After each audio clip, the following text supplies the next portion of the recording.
Hello and welcome to Ways to Change the World. I'm Krishnan and this is the podcast in which we talk to extraordinary people about the big ideas in their lives and the events that have helped shape them. My guest this week is a very successful artist and rapper from Florida called Denzel Curry. He's over in this country performing, and we're lucky enough to speak to him, I think, from a pretty noisy hotel lobby. But Denzel, welcome to Ways to Change the World. What's up? You've described this new album as a sort of a coming of age, becoming a man, a maturity to your work. Can you just explain what you mean by that? I mean, if you listen to my past work, because I've been in this game for about like 10 years already, and I started when I was like, 16, 17 years old. So when I blew up, I was pretty much young. I didn't even experience the world yet. I experienced the world after I made my first album, you know what I'm saying? So I would say it's a coming of age story because I finally made it past 25, and that's when I started working on the project for real. Started really just exploring like who I was as a person because that's all the stuff I had going for me during lockdown, during quarantine. So I had too many distractions around me where I couldn't really focus on myself. And the moment where everything stopped, that's when I got the time to like really focus. And that's why I call it a coming of age. Like a level of maturity had to present itself, and I had to take that like deep dive within myself to like figure out who I am, what I like, and what I don't like. You know what I'm saying? There's an astonishing honesty to the topics that you talk about in your music, about yourself and about the world around you. How does that happen? How do you decide what you're writing about? Well, when I started planning this album, it was like 2 years ago, and I already like put a list of topics of like what I wanted to talk about already. It's just that I didn't have the emotional intelligence, you know what I'm saying? I couldn't articulate my emotions for real. And on top of that, like things weren't like really happening where I could really focus in on it, you know what I'm saying, without just it being vague. I wanted to go into full detail if I was going to be able to talk about any of these topics. So when everything happened with quarantine, the riots, BLM, George Floyd, um, just everything that was happening around me, including like what I was going through at the time, like those topics started to like take shape and present themselves, and then me going to therapy helped me articulate my thoughts and my emotions. So, look, I mean, I want to come back to some of those big themes, but if we can go back and work out where you came from and who you are, that might help us a little. So, tell me a little bit about growing up in Florida. Well, growing up in Florida is like really different because it's like a melting pot of like culture. You get what I'm saying? The best way to describe it is it's like Caribbean, Southern, and city life put together. The majority of the people that I was raised around were Cubans, Dominicans, Haitians, Jamaicans, Bahamians. My peoples are from the Bahamas. It was just like that's how I was growing up. Like I was just accepting of all these cultures growing up. But specifically in Carol City, you know what I'm saying? It's kind of like, it's the hood. Well, it didn't become like a hood until I started to get in my teenage years. You know what I'm saying? When I think the first time I ever heard somebody even getting murdered was when my cousin died. When my cousin got shot 8 times in the chest when I was like, what, 13, 14 years old. And I was still in middle school at the time. And I was just like, damn. That's when I realized, like, oh, I live in the hood. You feel me? And then more murders started to happen after that as I kept getting older and older and older. Eventually, it got to a point where even my own friends was getting murdered, getting gunned down while I was on tour. So my environment started off cool. You know what I'm saying? Just typical like kid growing up in a place where you and your friends we could play outside and stuff like that. And then once we got into our teenage years, then kids stopped fighting and resorted to gunplay and things like that, of that nature. So, what kinds of situations did you find yourself in? Oh man, I remember I was at a McDonald's with my homie Sterling, and something told me just like, man, just get your meal and leave. And then I was telling Sterling, I was like, hey yo, I think we should go. And he was like, nah, I don't think we should go, man. Let's just like sit here, nothing's gonna happen. And the one moment I let my guard down, I'm like, all right, nothing gonna happen. We're gonna eat our food. All right, maybe I was tripping. A dude gets shot at while I'm in the McDonald's, and that forever made me think like, damn, where I'm from isn't really sweet. You know what I'm saying? Like it's really not the safest place to be around, to be raised at. And at the same time, you're in quite a creative environment, aren't you? Yeah. I mean, I grew up creating. Me and my brother, um, both of us.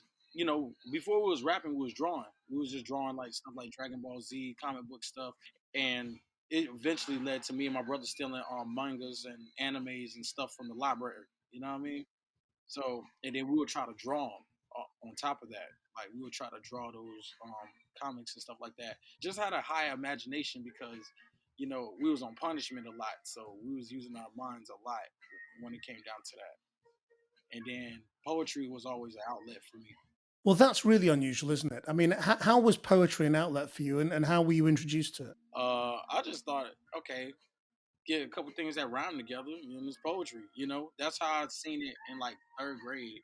And then I just kept doing it until I got to eighth grade. When I got into eighth grade, I remember my teacher. Her name was Miss Isaac. She was teaching us how to do the writing test. Because we got to take the standardized writing test in Florida.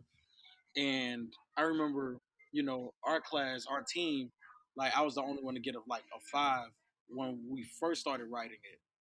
Started like doing the practice writing and stuff like that. I incorporated my poetry in the beginning and then wrote out a whole thing. And then I did it for the actual writing test, but you know, I ended up getting a 5 still, and everybody else got 6s.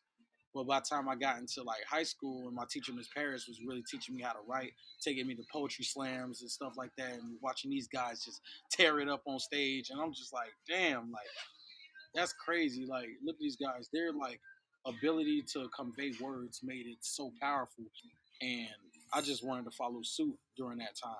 What did you get from writing poetry as a kid, and is it the same as what you get now?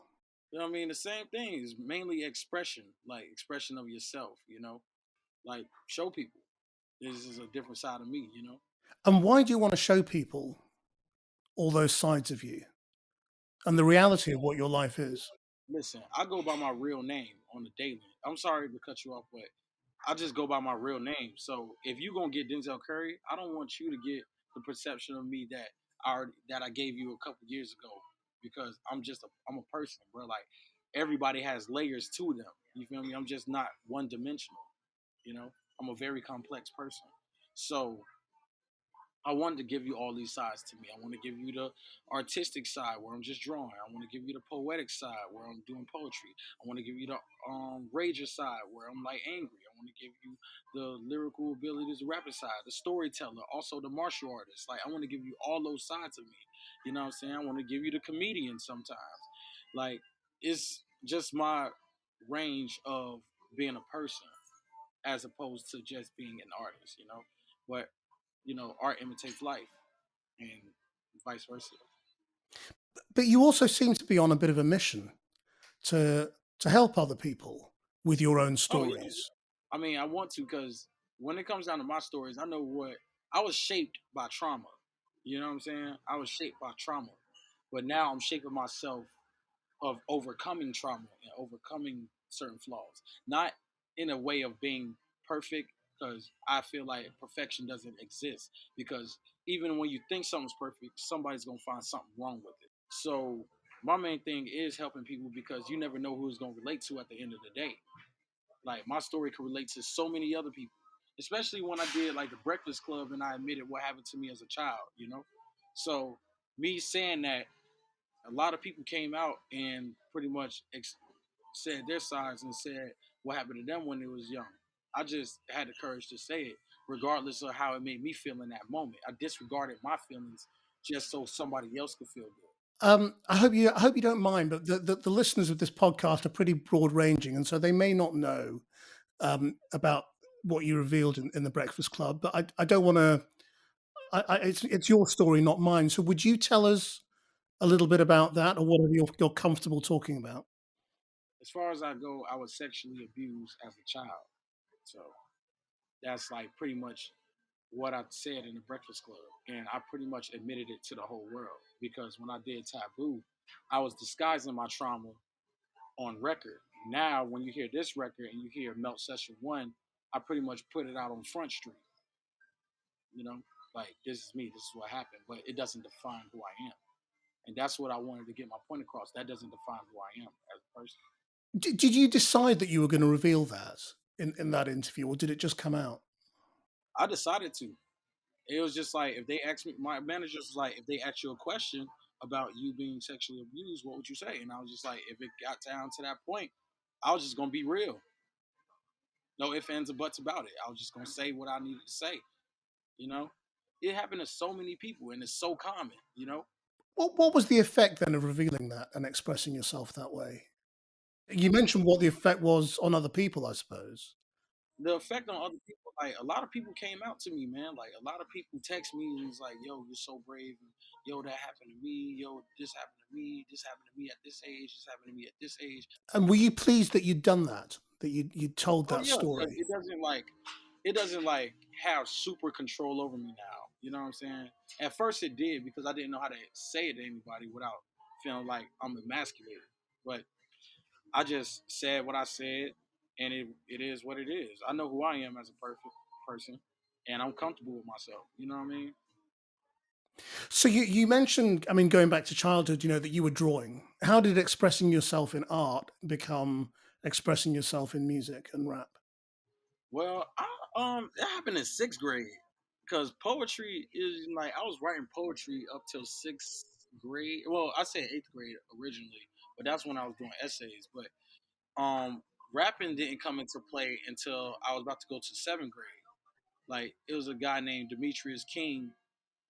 He was rapping, and that was the first time I heard somebody my age rap, and I was just like, "Oh shit, I think I can do that." And I was just like, "Nah, maybe I can't do that because I'm in sixth grade. He probably was rapping before me." Not realizing that I'm young. You feel me? And then I met this dude at the Boys and Girls Club. His name is Preemy Sterling. Me and him are friends till this day, and I will always used to battle him every day because he was that good at rapping. Because there is a bit of a tradition in rap and hip hop, isn't there, of kids, being welcomed into, the art form if they can do it. Yeah, you know what I'm saying. But you could also like nowadays, most people get kicked out the art form if they think they corny. Like, And you talked about this album being sort of a complete, you, um, and perhaps different to what we saw before, which was perhaps a more aggressive, openly aggressive version of Denzel Curry. What was going on there then? I mean, describe, that period of your life and what you were doing. well, during the time of Imperial, I was going through a crazy breakup. One, two, I wasn't at the place I wanted to be. Three, I was secretly depressed, didn't know. Four, I was getting dissed by people that I formerly was in a group with. Also, so all that resentment came up, and I had it bottled up because I was just trying to show that, like, I'm trying to show humility. But around 2016, that's when the anger just took over, and I was just like, fuck everybody, you know. Even me and my manager would get into spats with each other because I was so angry with everything that was happening and with myself. What were you angry about? Just angry about life, man. Like my life wasn't rosy at the moment. Like it wasn't like what it was. And on top of that, I was still dealing with my brother's death. Like I didn't truly get over that. Like to this day, I still probably never truly got over it. You know, Can you tell me about your brother's death? I don't want to talk about it because it just brings up unwanted memories. Like I just know, like I'm working myself through it. You know. Yeah. Well, that's absolutely fine. But could we then go to the issue that your brother's death raises, which is policing and violence? Police brutality, yeah.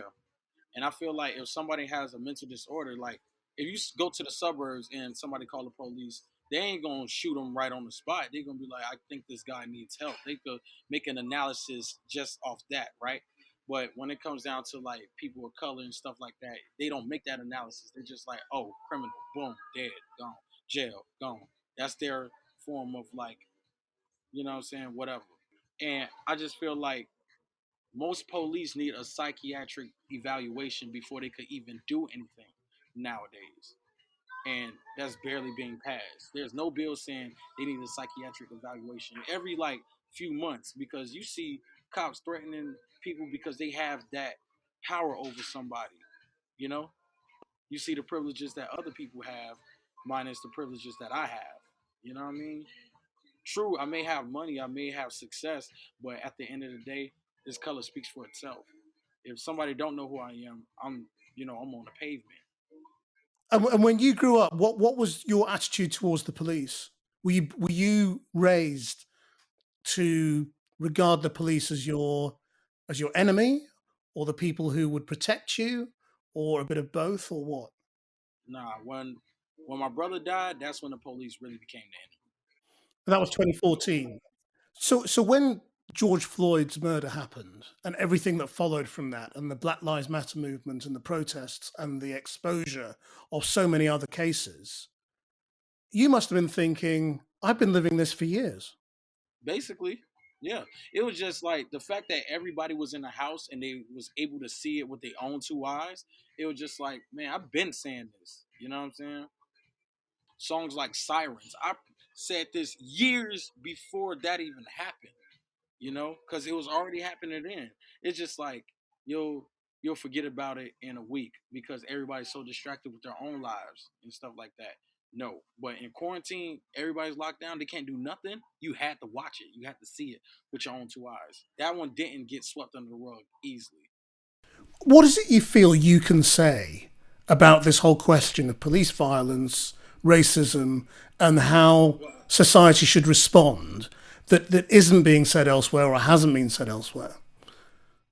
I think one thing that hasn't been said enough is that people that aren't people of color see everything that's happening and they don't say a word. They don't say anything. They may put it in a bio, they may do something, but they never go out and be like, "Oh, I'm gonna go help this person," and they clearly see it. You know, why you allow other people to be mistreated when you know you don't get mistreated? You know what I'm saying? That's not being talked about enough. Like the psychiatric ward stuff, like everything that's dealing with psychiatric evaluation for people who's supposed to serve and protect us. You know what I'm saying? Like that needs to be talked about too. Psychiatric evaluation of criminals, like people that are doing crimes, where everything stems from something. You know, you don't know if this guy's bipolar, schizophrenic. You don't know if he's going through an episode. You don't know if who's saying the right thing, like what's going on. You don't assess the situation properly. You don't think to yourself like, man, maybe this guy's going through something in his life. What's really going on? Okay, we're gonna take you to jail, but after we take you to jail, we're gonna take you over here to get you checked out psychiatric, like psychologically. And do you think it's possible to fix this? I mean, what is the relationship you would like between the police and the community?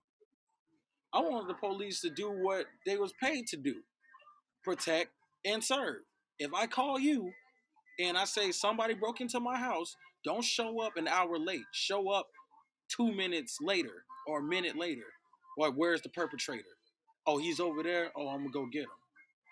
Like, don't you know what I'm saying? Don't call. Don't. I don't call the police because I don't feel comfortable with calling the police. Like, I don't have that privilege of feeling comfortable with calling the police. So who protects you? I protect myself. God protects me. You know what I'm saying? God gave me a mind, He gave me a heart, and He gave me instincts. So God protects me. If something don't feel right, I gotta go with that feeling because God's telling me like this ain't the spot. You gotta go somewhere else. We're some time on now from the explosion of feeling about this since the George Floyd murder and then the verdict and all the protests that came about. I mean, do you feel now anything has got better, anything has got changed, or are we basically still where we were?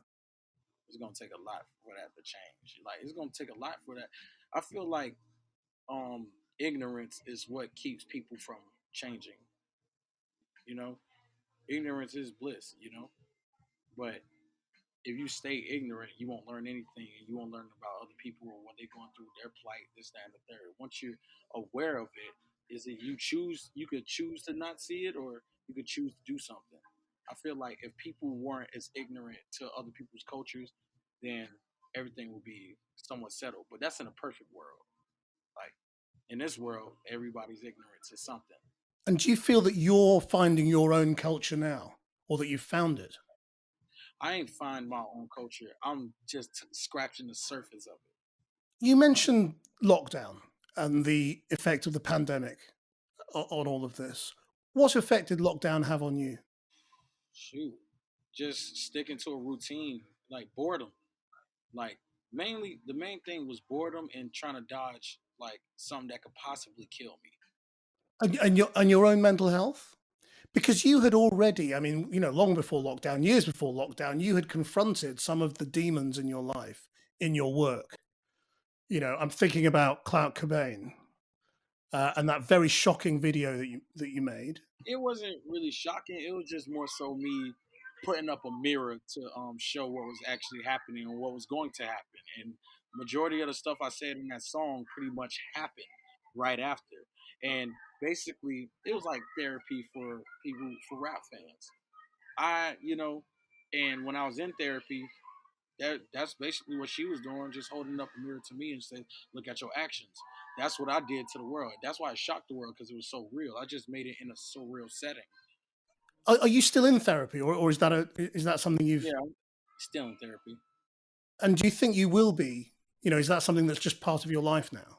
Yeah, I mean, I'm gonna be in therapy and just like right now, I'm just focusing on trying to figure out um, how to stop certain flaws, certain things I do, and basically picking my base of religion. Do you recommend it as a way of dealing with your feelings? Therapy. Yeah, definitely. I mean, I was doing that in martial arts at the same time. So, like, I would do therapy, then I would do martial arts, and I would do martial arts every day, do therapy on Wednesdays, and the studio when I'll just get everything out that I learned and just write about it. And why martial arts? What? How did that help you? Because it's Muay Thai that you do, isn't it? One thing you gotta understand, martial arts has always been a part of my life though, because my brother who passed away from police brutality was a backyard fighter in this movie called Dogfight. And in Dogfight, he was brawling with other people, you know. So it and I would just be around him, watching him train and stuff like that, and I would actually train with the people that would train with them. So it was more so like it always been a part of me. Like I remember just playing football on the streets and then going do karate with my homie. And what is it about martial arts you think that helps? Is it the discipline? Is it the physicality? Or is it everything? It's more mental than you think. You know what I'm saying? To withstand stuff, to eliminate your ego. You know what I'm saying? You can't really make a mistake. Like you can make a couple missteps here and there, but like if you do, it's just gonna lead to you getting hit. You know what I'm saying? And it's basically sharing the same principles that therapy has within itself. So it's like a therapy, but it's not therapy. It's like I'm getting it out, and you don't even realize you're working out. Like everything, and boosts your confidence. On top of that. Let's come back to your music then and your work, because your work is very personal, as you've been explaining. It's very much about you. But how important are other people and people you collaborate with? They're very important because you got to make sure it's like you're bringing them into your world. Like, so when it came down to the producers on this project, I always seen them as like, okay, you're just directing a piece of Denzel Curry's life. You're directing an episode to my life musically. And then when you have features like the featured artists, I see them as like co-stars. You know, I see my life like a movie. So if I was going to see my life like a movie, what would I want to talk about and how would I want to live it? You know what I'm saying? Like most people want to live in a club and drink. And I'm not knocking it because that shit's fun, but it's just like I want something different this time. Can you just unwrap that a little? When you say you see your life as a movie, just expand on that a bit. What do you mean? I see my life as a movie. I feel like I'm writing my life out. I'm writing it. You know what I'm saying? Each album that I do is like, okay, this is Denzel Curry in this type of movie, and this is what's happening. This is what's going on in his life. In this movie, in this movie, in this movie, in this movie. If you put them in books, there'll be chapters, you know? But I just feel like each album that I do is like a movie of my life at that moment in time. So I'm encapsulating that time of where I'm at. You know, Is that perhaps also why music video is so important to you? I mean, you're one of the few artists who's still making, innovative, interesting, exciting videos. I love music videos, man, because I came from that era where you would go on MTV and just watch the illest music videos that would come up. You know what I'm saying? And even on VH1 in the morning before I go to school. You know, so yeah, I want to make videos interesting because I seen a lot of dope music videos, and on top of that, when I was going to art school before I got kicked out, I was in a film program, so that's big to me. Like I feel like if you could get the film down and you could get it down and get the character down, it's kind of like method acting, you know. Once you get that down, it just becomes like this great piece of art. Can you tell me a little bit about your musical friendship with Billie Eilish? Musical friendship isn't really a musical friendship. It's a friendship. It's just It's friendship. I don't like everybody's like, tell me about your music friend. Like, nah, it's my friend. That's not my music friend. That's my friend. You know what I'm saying? So like, yeah, we did music together. She was actually on Taboo. She was on Sirens with me and Jid, you know, and she took me on tour like a year later. But that's about it when it comes down to us working together musically. Me and her just hang out. Like that's my homie.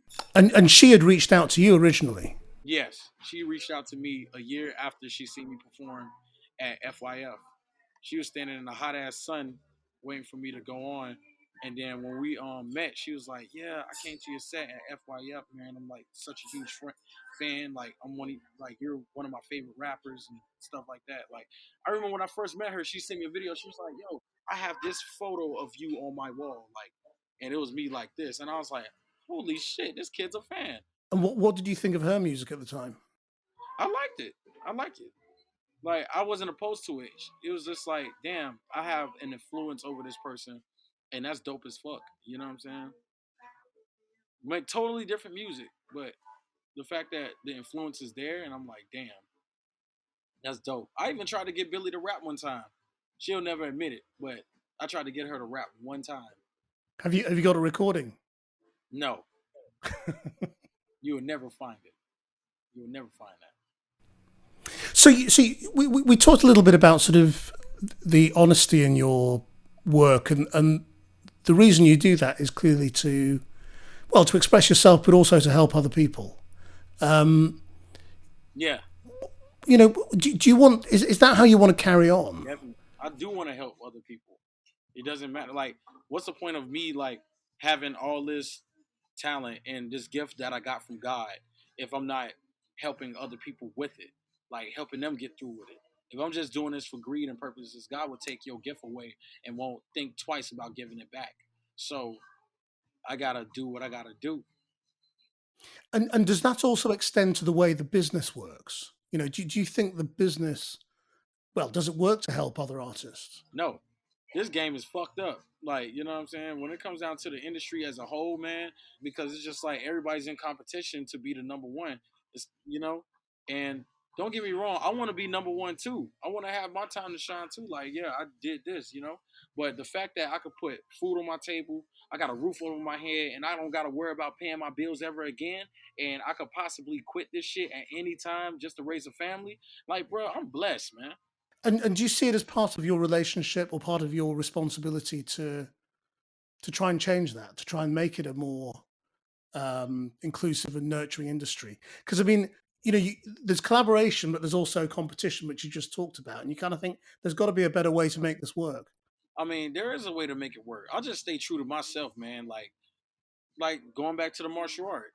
When you sparring somebody, you don't focus on what his next move is gonna be. You focus on what move you're gonna do in response. You know what I'm saying? You just focusing on yourself. So if he throws a jab, all right, cool. I'm gonna throw a kick. Okay, he throws a kick. I throw two jabs to his stomach. Oh, he throws a cross. Oh, I'm gonna throw a hook. Like, you know what I'm saying? That's how you gotta see it. You know what I'm saying? You focusing on yourself. Don't focus on what he's gonna throw. If he throws a jab and you throw a jab back, like you just play into his game. Like I'm not playing into nobody else's game. I'm playing into myself. Like this is where I'm doing. I'm focusing on this. This is how I'm gonna get better. Fuck what you doing. I'm doing what I'm gonna do to get better. And if it bests you, it bests you. There's one other issue I just wanted to ask you about briefly, which is another one you've talked about very openly, and that's porn addiction. And porn addiction is like a sort of it's a thing that people are now starting to talk about a little bit more openly with young people, but also the effects of porn generally on society. I don't know whether you've noticed, but we've just had an MP in this country, a politician, 65-year-old politician, lose his career over viewing porn in the House of Commons. And I guess it's it's forcing people to once again look at pornography and the effect of it on our society. I mean, porn does have an effect on the brain because you looking at porn, and you may start off like watching it here and there, but as you keep going and watching it, if you don't notice it, your taste in porn will become increasingly more violent and more violent and more violent as it goes along. So I remember when I was viewing porn, it just went from being this to then it got nastier and then nastier and then nastier and then it was just like it was just a mess. And then I realized like it was wiring my brain a certain way to look at women a certain way. And that's why it was like super crucial to like chill off it. You know what I mean? And do you think people should just stop? I mean, yeah. If you're gonna masturbate, masturbate, but like you don't gotta watch porn to do it. The way you describe it, you make it sound like it's a big problem that kind of needs to be Yeah, it's a tackled. huge problem. And I'm not saying like people just gonna go A to Z. You know what I'm saying? You just gotta wing yourself off. You just gotta keep like doing it. Well, I mean, we talked about a lot of different things over this conversation. If you could change the world in one way, wave a magic wand, how would you change it? Well, going back to what I was saying, I'm just gonna change it in a way where everybody's not ignorant to other people's cultures. There'll be respect there for each one. Denzel Curry, thank you very much indeed for joining us on Ways to Change the World. Hope you enjoyed listening to that. If you did, then please do give us a rating or a review so other people can find the podcast. And you can watch all of these interviews on the Channel 4 News YouTube channel. Our producer is Rachel Evans. Until next time, bye-bye.